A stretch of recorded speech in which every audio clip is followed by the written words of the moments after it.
Good morning.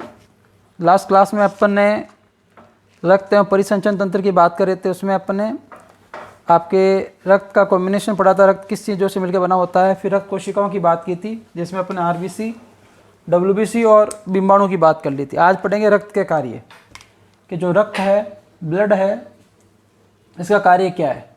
तो रक्त के कार्य कि भाई रक्त अपने शरीर में क्या क्या कार्य करता है, उसकी बात करते हैं। देखिए, रक्त के मुख्य कार्य क्या है, उनकी बात करते हैं कि भाई प्राणियों के शरीर में क्या है। रक्त महत्वपूर्ण उत्तक है। अपन पढ़ चुके थे कल कि रक्त या आपके जो ब्लड है वो एक तरल संयोजी उत्तक है। तो ये रक्त क्या है, एक प्रकार का उत्तक है। तो इसके क्या कार्य है, इसके द्वारा अनेक कार्य संपत्ति होते हैं। देखिए 7 कार्य महत्वपूर्ण, उनकी बात करेंगे। पहला कार्य क्या है कि भाई ये है जो आपके रक्त है, ये O2 व CO2 का क्या करता है, वातावरण तथा उत्तकों के मध्य विनिमय करता है। मतलब क्या है, O2 आपको पता है वातावरण के द्वारा ग्रहण की जाती है और CO2 को शरीर से त्यागा जाता है। तो O2 व CO2 का क्या करता है, वातावरण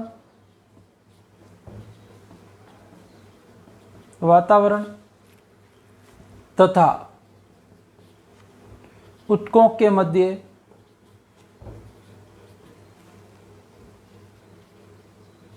विनिमय का मतलब होता है आदान प्रदान। मतलब क्या होगा कि भाई वातावरण से ऑक्सीजन अपने शरीर में प्रवेश करेगी, ठीक है, फिर ये रक्त में मिलेगी, सभी उत्तकों तक जाएगी, वहाँ से वापस उत्तकों से CO2 जो होगी आपके शरीर सभी अंगों से उत्तकों से होती हुई वापस शरीर से बाहर त्याग दी जाती है। तो रक्त का कार्य क्या है, O2 तथा CO2 का वातावरण तथा उत्तकों के मध्य क्या करना, विनिमय मतलब आदान प्रदान करना। उसके बाद एक दूसरा पॉइंट आता है, उसकी बात करते हैं कि पोषक तत्वों का शरीर के विभिन्न स्थानों तक परिवहन। देखिए इस चीज को समझिए, आपके पोषक तत्वों का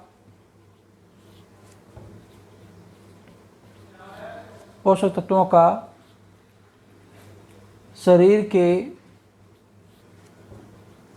विभिन्न स्थानों तक परिवहन। देखिए सुनिए, पोषक तत्वों का मतलब क्या हो गए, ये अपने शरीर में मुख्य पोषक तत्व कौन से हैं। एक तो आपके मुख्य कार्बोहाइड्रेट,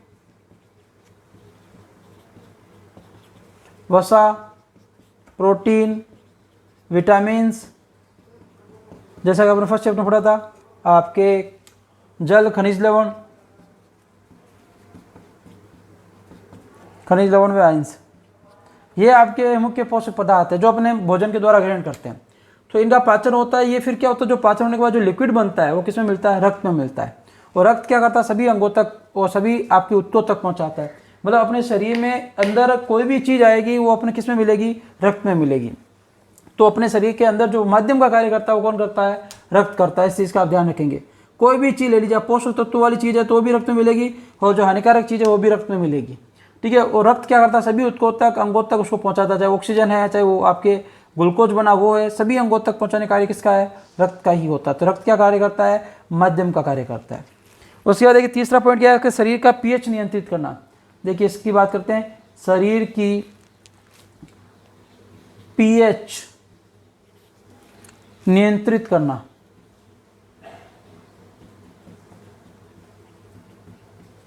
अपन पढ़ चुके थे रक्त की पीएच कितनी होती है, 7.4। लास्ट क्लास में बात की थी। देखो पीएच मैंने आपको बताया था कि कोई भी जीव जो होता है वो एक निश्चित पीएच पे ही जीवन यापन करता है। जैसे एग्जांपल लेते हैं कि भाई अपने पीएच के बारे में पढ़ा था, मैंने आपको कहा था पीएच स्केल होती है 1 से 7 जो होता है आपके, और 7 से 14। ये पोर्शन इधर बढ़ते हैं तो अम्लीय क्रम बढ़ता है, तो ये अम्लीय है, और इधर जाते हैं तो क्षारीयता का क्रम बढ़ता है, और बीच में क्या है, उदासीन है।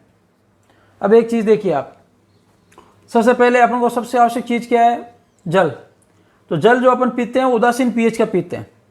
यदि जल अब आपका अम्लीय है या क्षारीय है तो आप उसे नहीं पी सकते, आपके शरीर की क्रियाएं गड़बड़ा जाती है, नुकसान करते हैं। तो अपन कोई भी कार्य करते हैं निश्चित पीएच की जरूरत होती है, उसके बिना आप भोजन, जैसे आप अम्लीय मतलब आप खट्टा पानी थोड़ी देर पी सकते हैं, जैसे आपके 1 गिलास पी लिया, 2 गिलास पी लिया, पूरे दिन नहीं पी सकते। क्षारीय जल बिल्कुल भी नहीं पी सकते। आपने एक गिलास भी नमक का जल पी लिया, ठीक है, जिसमें नमक की मात्रा ज़्यादा है, क्षारीयता है, तो आपके शरीर की पाचन क्रिया से भी गड़बड़ हो जाएगी। तो कहने का मतलब शरीर का जो पीएच का नियंत्रण है कि भाई जो आपकी पीएच है उदासीन रहती है, ठीक है। जैसे जल की पीएच उदासीन रहती है, अलग अलग, जैसे आपके जठरस की पीएच अम्लीय होती है, ठीक है, रक्त की पीएच 7.4 होती है। तो जो निश्चित पीएच इसको बनाए रखने का कार्य किसका है, आपके रक्त का होता है, कि जितनी पीएच होनी चाहिए उतनी रखता है। और यदि मान ली पीएच गड़बड़ हो जाती है तो पूरे शरीर की क्रिया क्या हो जाती है, गड़बड़ हो जाती है। आप केमिस्ट्री का पोर्शन पढ़ेंगे तो उसमें पीएच के बारे में ज़्यादा पढ़ेंगे। फिर है शरीर का ताप नियंत्रण रखना। आपको पता है जैसे कि शरीर का ताप नियंत्रण,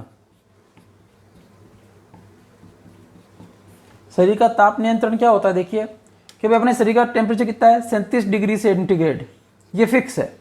इस ताप को मेंटेन रखना, ठीक है, कि भाई ये ताप किसी भी कंडीशन में 37 डिग्री सेंटीग्रेड ही रहना चाहिए, ठीक है। ये कार्य किसका होता है, रक्त का होता है। लेकिन जब इन्फेक्शन हो जाता है तब ये टेम्परेचर बढ़ जाता है थोड़ा सा, फिर अपन को क्या करना पड़ता है, डॉक्टर के पास आते हैं और उसका ट्रीटमेंट लेते हैं। तो शरीर का जो टेम्परेचर 37 डिग्री सेंटीग्रेड है, इसको बनाए रखने का कार्य भी किसका है, रक्त का होता है। कि रक्त क्या कार्य करता है, जो टेम्परेचर 37 डिग्री सेंटीग्रेड इसको मेंटेन रखने की कोशिश करता है। जैसे अपने शरीर की सभी क्रियाएं होती है, आपको पता है कि शरीर में जितनी भी क्रियाएं होती है, चाहे पाचन है, सभी क्रियाएं जो होती है एंजाइमों के द्वारा नियंत्रित होती है। मान लीजिए यदि पाचन क्रिया में एंजाइम ये और हार्मोन या आपके रासायनिक पदार्थ नहीं हो तो भोजन का पाचन में बहुत वर्ष लग सकते हैं।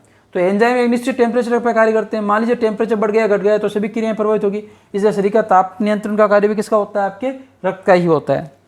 इसके अलावा प्रतिरक्षण के कार्यों को संपादित करना। प्रतिरक्षण अपन पढ़ चुके हैं चौथे चैप्टर के अंदर, प्रतिरक्षा से रिलेटेड है। प्रतिरक्षण के कार्यों को संपादित करना,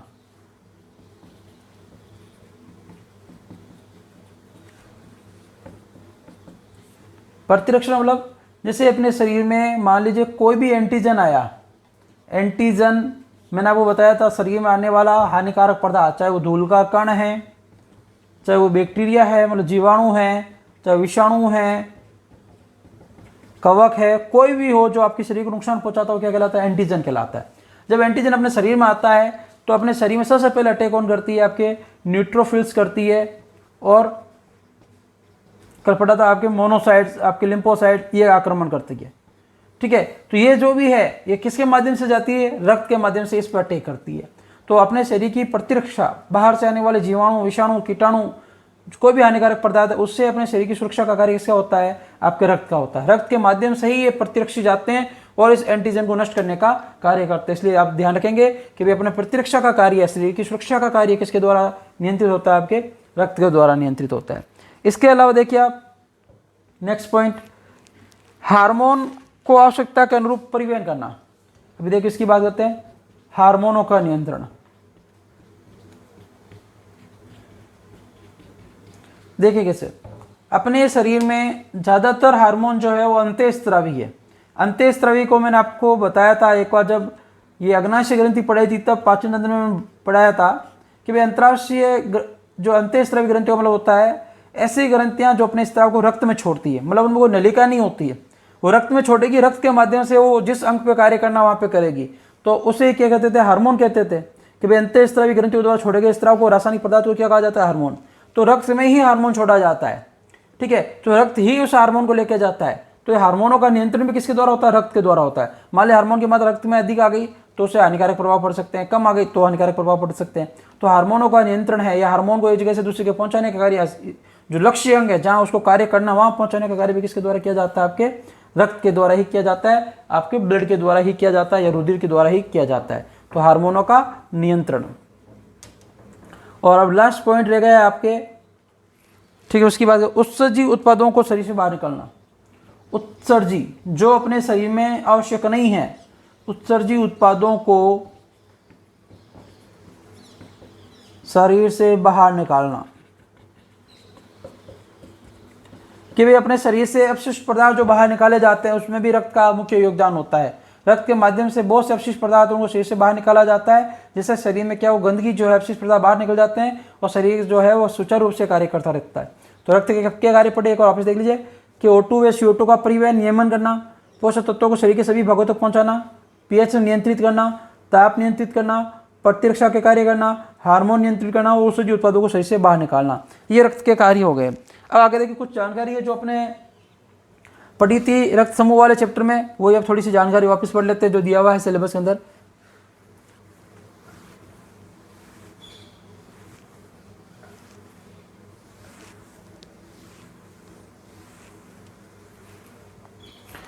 देखिए अपने पढ़ा था कि अपने आरबीसी जो होती है, शॉर्ट में लिख रहा हूँ, आरबीसी फुल फॉर्म है लाल रक्त कणिकाएं, रेड ब्लड सेल, ध्यान रखेंगे फुल फॉर्म।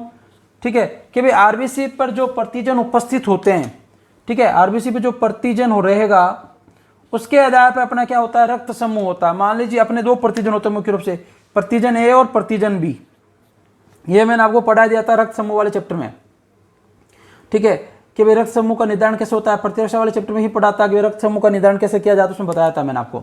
तो आरबीसी जो होती है लाल रक्त कणिका पर, इसमें क्या पाए जाते हैं, प्रतिजन पाए जाते हैं। इस प्रतिजन के आधार पर पता चलता है कि भाई आपका रक्त समूह क्या रहेगा।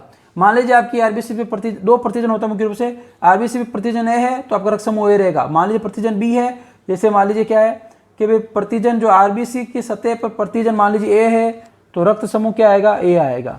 मान लीजिए प्रतिजन बी है तो रक्त समूह क्या आएगा, बी आएगा। मान लीजिए दोनों प्रतिजन उपस्थित है तो रक्त समूह क्या आएगा, ए बी आएगा। मान लीजिए दोनों एब्सेंट है, नहीं है, तो रक्त समूह क्या आएगा, ओ आएगा।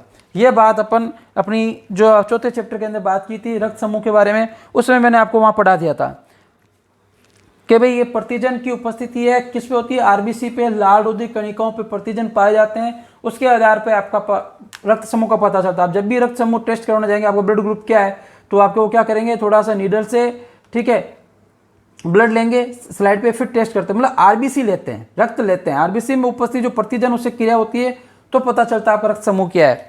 और आप अपने पढ़ा था अपने शरीर में रुधिर समूह किस प्रकार का होता है, एबीओ प्रकार। एबीओ क्यों, देखो ए बी और ओ, चार समूह होते हैं, ए बी और ओ, इसलिए इसे शॉर्ट में क्या कहते हैं, एबीओ प्रकार का क्या पाया जाता है, अपने रक्त समूह पाया जाता है। इसकी भी बात कर चुके थे, आपने यदि वीडियो देखे पूरे तो कोई तकलीफ नहीं आएगी इसमें। उसके बाद में बात की थी कि भाई आरएच कारक भी पाया जाता है मनुष्य में। मान लीजिए आरएच कारक पाया जाता है तो अपन उसके क्या बोलते हैं, आरएच धनात्मक।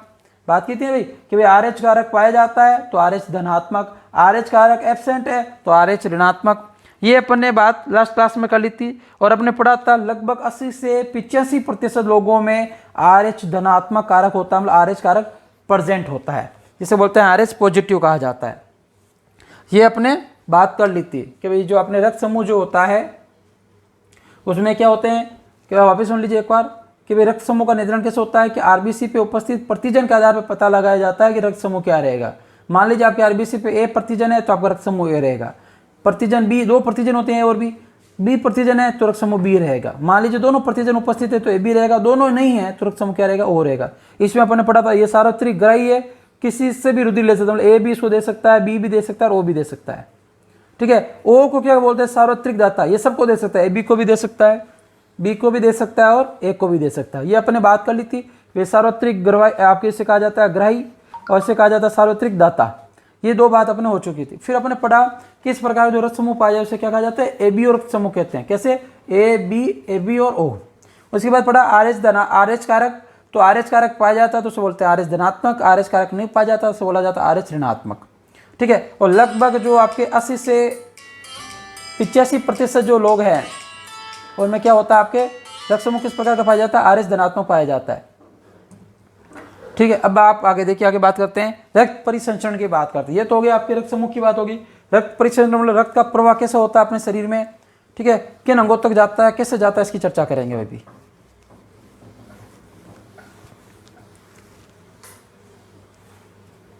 नेक्स्ट हेडिंग अपने रक्त परिसंचरण।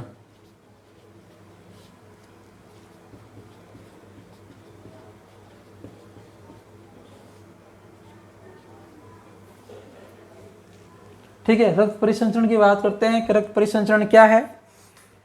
देखिए कि रक्त जो है परिसंचरण में विभिन्न अंगों का एक क्या है, समायोजन है, जिसमें क्या है आपके शरीर की कोशिकाओं के मध्य गैसों का, पचे हुए पोषक तत्वों का, हार्मोनों का, उत्सर्जित पदार्थ आदि का क्या होता है, परिवहन होता है।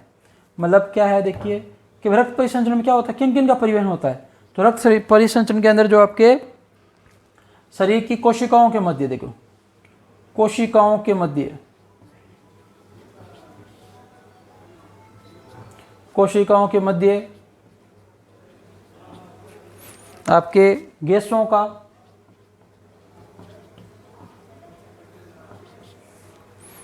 ठीक है, पचे हुए पोषक तत्वों का,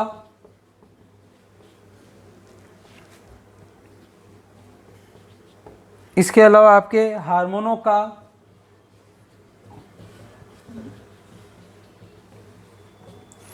उत्सर्जी पदार्थों का आदि का क्या होता है, परिवहन होता है। परिवहन मतलब एक जगह से दूसरी जगह जाते हैं। तो ये सभी किसके अंदर आते हैं, रक्त परिसंचरण के अंदर आते हैं। तो रक्त परिसंचरण तंत्र के अंदर क्या है कि रक्त परिसंचरण तंत्र एक संयोजन है जिसमें कोशिकाओं के मध्य गैसों का, पचे हुए पोषक तत्वों का, हार्मोनों का, उत्सर्जित पदार्थों का आदि का परिवहन होता है। आदि का परिवहन मतलब एक जगह से दूसरी जगह, एक कोशिका से दूसरी कोशिका में इनका क्या होता है, स्थानांतरण होता है, गति करते हैं।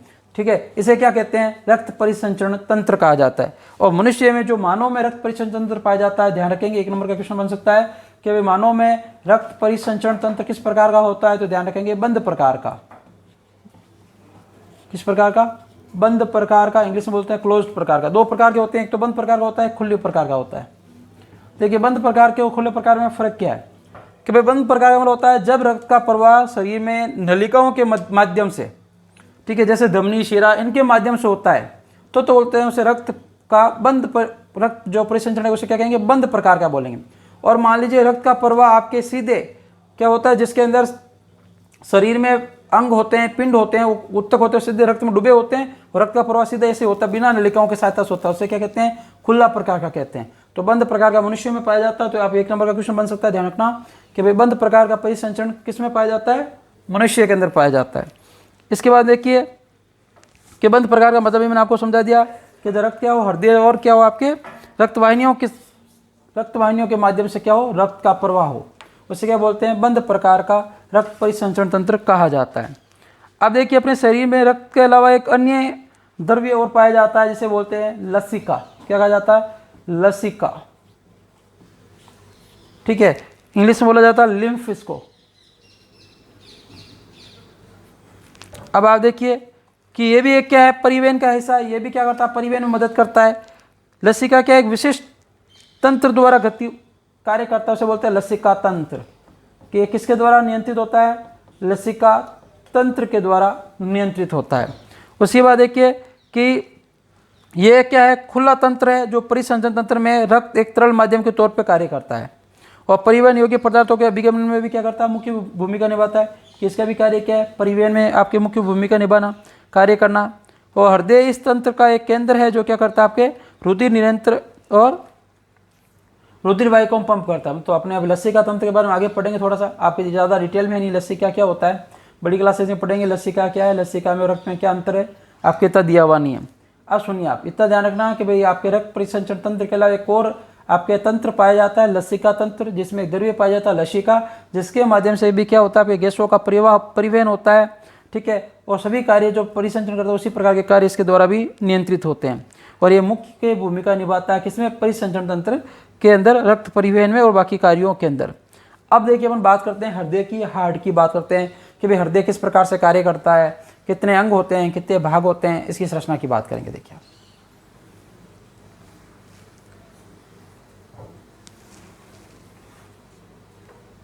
हृदय की बात करते हैं, हार्ट की बात करते हैं, हृदय क्या होता है। देखिए पहली बात, हृदय किससे बना होता है, पेशी ऊतकों से बना होता है, मांसपेशियों का बना होता है, पेशी ऊतकों का बना होता है।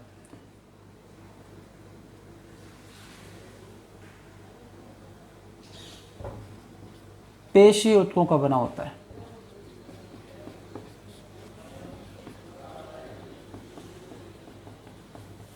पहली चीज ध्यान रखें इस चीज का कि हृदय किसका बना होता है, पेशी ऊतकों का बना था। क्या और क्या है, हृदय मांसल, खोखला एवं बंद मुट्ठी के आकार का लाल रंग का अंग है। क्या है हृदय, हृदय क्या है, मांसल का मतलब होता है मोटा फूला हुआ, मांसल, खोखला, और इसकी जो संरचना है अपने बंद मुट्ठी के आकार की होती है। जैसे अपन मुट्ठी को बंद कर लेते हैं ना ऐसे, तो इस प्रकार की इसकी संरचना होती है। तो बंद मुट्ठी के प्रकार का होता है। और कैसा अंग है, आपके लाल रंग का अंग है, लाल रंग। ये तो हृदय की होगी वही संरचना की, किसका बना होता है, मांसपेशियों का बना होता है, मांसल होता है, खोखला होता है तथा बंद मुट्ठी के आकार का होता है। और इसमें क्या होता है, हृदय के ऊपर दोहरी झिल्ली का क्या पाया जाता है, आपके आवरण पाया जाता है, जिसे क्या कहते हैं, हृदय आवरण। तो हृदय पर आपके क्या है,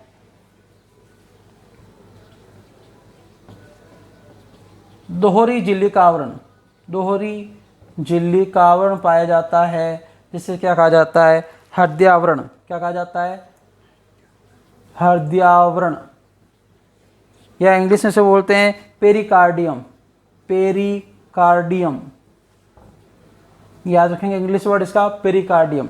कि भाई हृदय पे दो झिल्ली का आवरण पाया जाता है जिसे क्या कहते हैं, हृदयावरण, या इंग्लिश में क्या क्या कहा जाता है आपके पेरिकार्डियम। और इस हृदयावरण के अंदर क्या पाया जाता है, द्रव पाया जाता है। तो इस हृदयावरण में क्या पाया जाता है, द्रव्य पाया जाता है। इस द्रव्य को क्या कहते हैं आपके, हृदयावरणी द्रव, हृदयावरणी द्रव्य कहा जाता है, ठीक है। और इंग्लिश में कहा जाता है पेरिकार्डियम फ्लूइड, पेरिकार्डियम आपके फ्लूइड। दो लाइन काम किया है, सुनिए आप, कि हृदय पे दो झिल्ली का आवरण पाया जाता है, इसे क्या कहते हैं, हृदयावरण पेरिकार्डियम। हृदयावरण जो होता है इसमें एक द्रव पाया जाता है, इसे क्या कहते हैं, हृदयावरणी द्रव, या इंग्लिश में पेरिकार्डियम फ्लूइड कहा जाता है। इसके बाद देखिए कि भाई ये द्रव क्या कार्य करता है, हृदय की बाहरी आघातों से सुरक्षा करता है। हृदय अपने क्या है, अपने शरीर में पाया जाता है, ठीक है। अब ये इसमें क्या, मान लीजिए हृदय पे जोर से धक्का लगेगा या किसी ने मार दिया, कुछ हो गया, तो ये द्रव के अंदर क्या, जैसे हृदय पे जोर लगेगा तो हृदय क्या करेगा, अंदर की तरफ जाएगा। तो ये द्रव के अंदर क्या होता है, इसको द्रव इसको मजबूती प्रदान करता है, इसकी सुरक्षा का कार्य करता है बाहरी आघातों से। हृदय क्या होता है, बाकी मांसपेशी टूट के अलग नहीं होता है, क्योंकि द्रव क्या करता है, इसकी सुरक्षा का कार्य करता है। ध्यान रखना कि भाई हृदय झिल्ली है ये और हृदय द्रव है, ये दोनों का कार्य क्या है, हृदय की सुरक्षा करना बाहरी आघातों से। बाहरी आघातों मतलब जो चोट लग जाए, गिर जाए, या कोई लड़े झगड़े जो जोर चेस्ट पे आपके जो हार्ड है वहाँ पे मार दे, तो उस समय हृदय को सुरक्षा किसके द्वारा प्रदान की जाती है, आपके हृदय द्रव के द्वारा, या हृदयावरण, आपके हृदयावरण या दोहरी झिल्ली जो पाया जाती है जिसे हृदयावरण या पेरिकार्डियम कहा जाता है, इसके द्वारा। अब देखिए हृदय में देखो संरचना पढ़ते हैं, तो सिंपल सा अपन हृदय की संरचना देखो, हृदय का डायग्राम तो अलग होता है, समझने के लिए अपन एक इस प्रकार से समझ सकते हैं। इसके द्वारा आपको अच्छे से समझ आ जाएगा कि हृदय की जो संरचना है वो किस प्रकार की होती है। इसकी बात करते हैं महत्वपूर्ण अपन।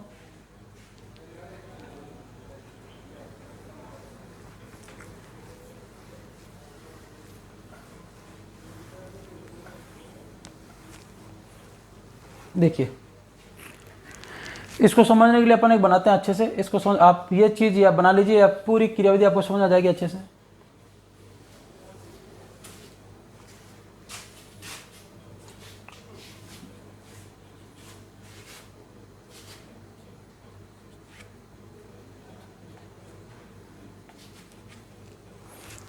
यहाँ पर एक मतलब आपके आलिंद है जिसे कहा जाता है एट्रियम, और वी का मतलब होता है आपके नीले जिसे कहा जाता है आपके वेंट्रिकल, ठीक है। तो इस चीज़ का ध्यान रखेंगे, ये मैं यहाँ लिख देता हूँ, ए का मतलब आलिंद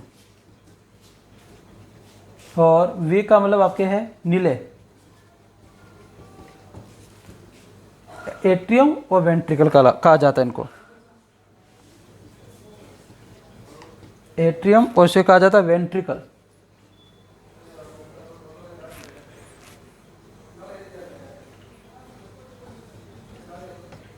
ठीक है, वेंट्रिकल कहा जाता है। अब देखिए, और आर का मतलब होता है राइट मतलब दायां भाग, एल का मतलब होता है लेफ्ट बायां भाग। अब सुनिए आप, ये तो हो गया इसकी संरचना। अब देखो जैसे जैसे मैं आपको साथ में पढ़ाता जाऊंगा, इसमें पूरी चीज़ें रिप्रेजेंट करता जाऊंगा। तो इसमें अपन क्या पढ़ रहे हैं कि हृदय में 4 कक्ष होते हैं जैसे आपको दिख रहे हैं, 2 आलिंद पाए जाते हैं, 2 नीले पाए जाते हैं। इसमें क्या है कि ऊपरी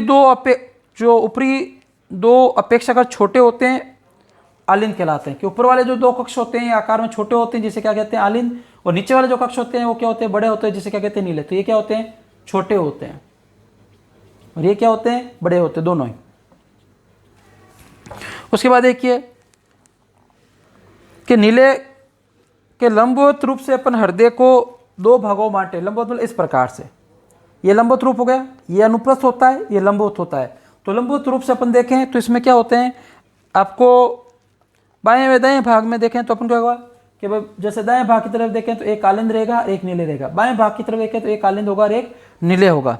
तो इस प्रकार से इसको विभाजित किया जा सकता है कि भाई 4 कक्ष होते हैं, 2 आलिंद 2 नीले। आलिंद जो होते हैं आकार में छोटे होते हैं, ठीक है, और आकार में जो बड़े होते हैं उन्हें नीले कहा जाता है। यदि अपन इसको हृदय को लंबवत रूप से काटें, ऐसे देखें, तो अपन को एक तरफ आलिंद दिखेंगे, एक तरफ नीले दिखेगा, इस तरफ एक आलिंद और एक नीले दिखेगा। इस प्रकार की हृदय की संरचना होती है। अब देखिए आप कि बाईं ओर के आलिंद व नीले आपस में एक द्विवर्णिक का पार्ट, जिसे देखिए बायां कौन सा भाग हो गया, ये वाला बायां है। तो बायां भाग में क्या होता है, आपके आलिंद व नीले, आलिंद ही हो गया, नीले ही हो गया, ठीक है। के मध्य क्या पाया जाता है, जैसे लाइन में इसे कपाट कहते हैं। कपाट का कार्य होता है, जैसे मान लीजिए इसमें से रुधिर इसमें आ गया तो वापिस ये रुधिर इसमें नहीं जाए, तो ये कार्य कपाट का होता है कि रुधिर के उल्टे प्रवाह को रोकना। तो ये कपाट जो पाया जाता है इसे क्या कहा जाता है, आपके द्विवल्नी कपाट कहा जाता है। द्विवल्नी, ये वाला कपाट क्या कहलाएगा, द्विवल्नी कपाट। ये इंग्लिश में से बोला जाता है आपके बाइकस्पिड, बाइकस्पिड, ठीक है। वॉल्व कपाट को इंग्लिश में वॉल्व कहा जाता है। यह इसे क्या कहा जाता है, आपके माइट्रल वॉल्व कहा जाता है। देखो एक और नाम दे रखा है माइट्रल वाल्व को, मतलब आप जानते हो कपाट है। यह इसे क्या कहा जाता है, बायां atrio ventricular, atrio ventricular valve भी कहा जाता है। देखिए इससे नाम होगा, आप ये याद रखें, द्विवल्नी कपाट इंग्लिश में बोलते हैं बाइकस्पिड, या ऐसे बोला जाता है माइट्रल या बायां आपके कपाट, या ऐसे कहा जाता है एट्रियो वेंट्रिकुलर वाल्व या कपाट भी कहा जाता है। ये हो गया आपके पहला कपाट, किसके बीच में, बाएं आलिंद और बाएं नीले के मध्य। इसके बाद देखिए कि दाएं आलिंद और दाएं नीले जो होता है इनके मध्य कपाट पाया, जिसे क्या कहा जाता है, त्रिवल्नी कपाट। क्या कहा जाता है, त्रिवल्नी कपाट, ठीक है। त्रिवल्नी कपाट या इसे कहा जाता है आपके ट्राइकस्पिड, ट्राइकस्पिड, यह इसे कहा जाता है आपके मध्य त्रिवलक एट्रियो वेंट्रिकुलर वाल्व। इतना कोई जरूरत नहीं है आपको। त्रिवल्नी कपाट या इंग्लिश में याद रख लीजिए ट्राइकस्पिड, इसमें भी द्विवल्नी कपाट या बाइकस्पिड याद रख लीजिए, ठीक है। अब देखिए इसमें क्या होता है कि कपाट का कार्य क्या है। कपाट का कार्य है रुधिर के उल्टे प्रवाह को रोकना। कैसे कि रुधिर इसमें से इसमें आ गया तो ये वापस रुधिर इसमें नहीं जा पाए, तो ये कपाट बंद हो जाते हैं, इस रुधिर को वापस इसमें नहीं जाने देते हैं। तो रुधिर के उल्टे प्रवाह को रोकना कार्य किसका होता है, कपाट का। इंग्लिश में बोलते हैं वाल्व कहा जाता है। अब देखिए इसमें कि जैसे कपाट के खुलने व बंद होने से क्या होती है, आपके लब डब की आवाज आती है कि कपाट खुलते हैं और बंद होते हैं तो आपके एक ध्वनि उत्पन्न होती है, जिसे क्या कहा जाता है, लब व डब। तो लब व डब क्या है, हृदय ध्वनियां हैं। जब कपाट बंद होते हैं और खुलते हैं तब ये ध्वनियां क्या होती है, उत्पन्न होती है। अब देखिए कि दाएं व बाएं आलिंद व नीले आपस में क्या करते हैं, पेशी झिल्ली से पृथक रहते हैं। कि दाएं आलिंद और दो दाएं नीले जो होते हैं आपके, कि दाएं व बाएं आलिंद व नीले, जैसे ये आपके दाएं आलिंद हो गया, ठीक है, और ये आपके बाएं नीले, जैसे दाएं वाला पोर्शन है बाएं, तो इसमें क्या होती है, पेशी, मतलब मांसपेशी की बनी हुई संरचना पाई जाती है, पेशी झिल्ली पाई जाती है, जिसके द्वारा क्या होते हैं, एक दूसरे से अलग रहते हैं। अब देखिए अपन इसकी संरचना पड़ती है तो हो गई इसकी बनावट भी, क्या कौन से कपाट पाए जाते हैं, कौन से कपाट नहीं पाए जाते हैं। वापिस सुन लीजिए, हृदय में 4 कोष्ठक होते हैं, 2 आलिंद 2 नीले। जो छोटे होते हैं उन्हें कहा जाता है आलिंद, जो आकार में बड़े होते हैं उसे कहते हैं नीले। और हृदय को ऐसे लंबवत काटें तो एक तरफ आलिंद नीले और एक तरफ आलिंद नीले, दाएं तरफ मतलब दाएं आलिंद दाएं नीले, बाएं तरफ बाएं आलिंद बाएं नीले दिखाई देता है। उसके बाद अपने पढ़ा कि जो आपके बायां आलिंद और बाएं नीले जो होता है इनके मध्य आपके द्विवल्नी कपाट या बाइकस्पिड कपाट या माइट्रल कपाट या बायां एट्रियो वेंट्रिकुलर कपाट पाया जाता है। उसके बाद पढ़ा कि जो दायां आलिंद व दाएं नीले जो होता है इनके मध्य त्रिवल्नी कपाट, जैसे कहा जाता है ट्राइकस्पिड कपाट भी कहा जाता है, ये पाया जाता है। कपाट या वाल्व जो होते हैं इनका कार्य होता है रुधिर के उल्टे प्रवाह को रोकना। कैसे कि जैसे रुधिर इसमें आ गया तो ये वापस रुधिर इसमें नहीं जा पाए तो ये यहाँ बीच में कपाट बंद हो जाते हैं, जिससे रुधिर क्या होता है आपके वापस नहीं जा पाता, ऐसे क्या कहते हैं, कपाट कहा जाता है। और कपाट का कार्य क्या है, रुधिर के उल्टे प्रवाह को रोकना। उसके बाद पढ़ा कि भाई हृदय ध्वनियां उत्पन्न जब कपाट बंद होते हैं, ठीक है, कि भाई रुधिर आपके जो कपाट पाए जाते हैं बंद होते हैं और खुलते हैं तब कौन सी ध्वनि उत्पन्न होती है, लब डब। तो हृदय ध्वनि कौन सी है, लब व डब होती है। इसके बाद देखिए आप इसके आगे अपन संरचना की बात करते हैं कि भाई यहाँ तक तो हो गया। अभी आलिंद क्या होता है, आपके जो हृदय क्या होता है, 4 भाग होते हैं। अब अपन इसके हृदय की कार्य प्रणाली पढ़ेंगे कि जो हृदय है उसमें रुधिर का प्रवाह कैसे होता है, किस भाग से दाएं शुद्ध रुधिर जाता है, कहाँ से आपके अशुद्ध रुधिर जाता है, इस सब की अपन चर्चा करने वाले हैं, ठीक है। ये जो बाकी है इसकी हृदय की कार्य प्रणाली, क्रियाविधि कैसे काम करता है, ये अपन पढ़ेंगे नेक्स्ट क्लास में, ठीक है। आज के लिए इतना ही, बाकी नेक्स्ट क्लास में आपको उसके आगे पढ़ाऊंगा। तो यहाँ तक आपको पता होना चाहिए कि दाएं आलिंद किधर होता है, बाएं आलिंद किस साइड होता है, कौन सा कपाट पाया जाता है, लब डब ध्वनि क्या होती है, ठीक है, ए का मतलब क्या है, वी का मतलब क्या।